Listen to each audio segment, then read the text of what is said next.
What is going on with this t-shirt? It's got tight. Must have got shrunk in the wash. It's not down to how much I ate over Christmas and New Year at all, promise you. I did eat a lot over Christmas and I'm kind of proud of it. Do you like the new mug? Yeah, I got it from the States. Got it from a guy who works at Google as well. Yeah, it's got his discount. Should we get started properly now? Yeah, okay, good. Right, game face.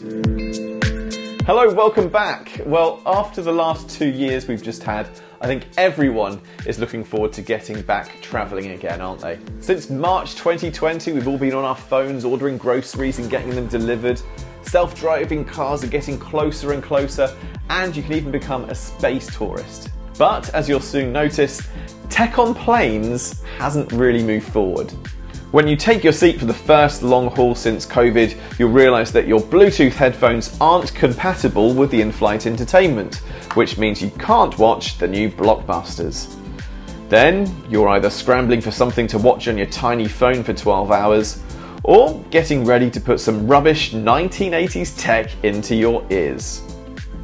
Well, I think I found a solution. Well, I didn't invent it, I just found it on the internet and thought I'd tell you guys about it.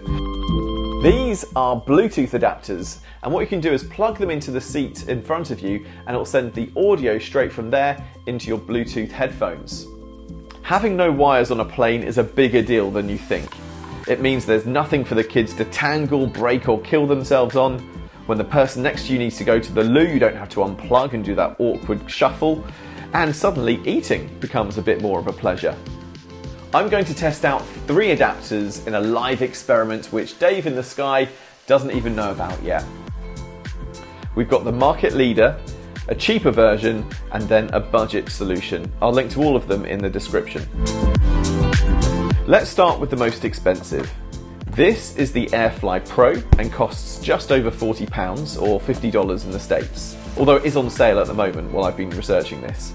It has 16 hours of battery life, you can pair 2 headphones, so that means you can watch the same movie or an iPad at the same time. The special thing about this one is that you can send and receive audio, so you could send music to a hi-fi or speaker that doesn't have Bluetooth. It's got a keychain as well, but I wouldn't really trust that as the expensive bit is the part that will fall off. I do love the little travel pouch though. Now for the budget version, it doesn't even have a brand name on this one, but it says it's sold on the King Som store, if that helps you find it. It's $16.99, which is $23. This model has Bluetooth 5.2, whatever that is, and it boasts 8 to 12 hours of battery. You can only pair one device to this adapter though. It's got a very different design, so we'll see how it feels in the air. This is supposedly the cheaper AirFly offering called the Duo. It costs £62 on Amazon UK at the moment, which means it's more than the Pro. I'm sure that'll change in the few weeks and months though. In the USA it's $45 right now. This one has even better battery life too, it's 20 hours long instead of 16 from the other one. So that is definitely enough for any kind of long haul flight, isn't it? You can have 2 headphones linked to it too, which is good, but the big difference here is that you can only receive audio on this one. You can't send music to speakers or TVs, which the Pro can do. Okay, let's try a bit of new technology out here, shall we? Let's cross live to me in the plane to see if I can test them all out. Dave, can you hear me? Oh, that is freaky. Have you got them on everyone's screens? Yeah, you do.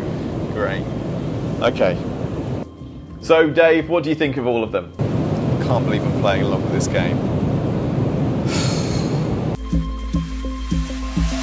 So I thought the AirFly Duo was a really easy to use piece. The latency was a bit laggy. It started to spoil a bit of the films when I was watching them, so not the best. I liked how you could pair it up with another one though, that was all really good. The budget version I was really impressed with. Really low latency, almost felt like it was normal. I like how it's got the 2 pins as well, so it fits any aircraft and anywhere that would go. Also, it fits flush against the headphone jack, which means it won't get knocked out of place like the other one might do. And also, sometimes the headphone jacks are in the armrests of the seat as well, so this one will fit in quite nicely.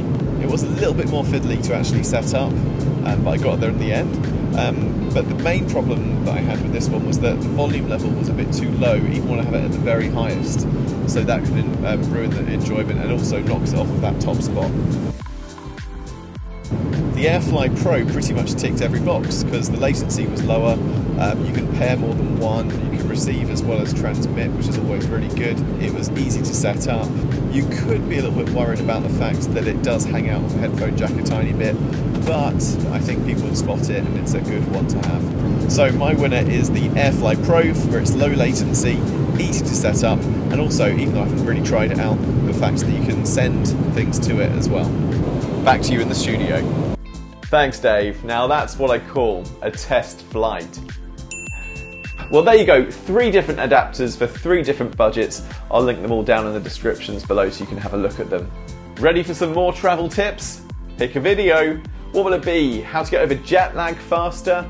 Or what it's like to do a long haul flight with kids? Or maybe you want to learn a bit more about what it's like to drive in the States. It's all here. Oh, and remember to subscribe if you haven't already. See you in the next one.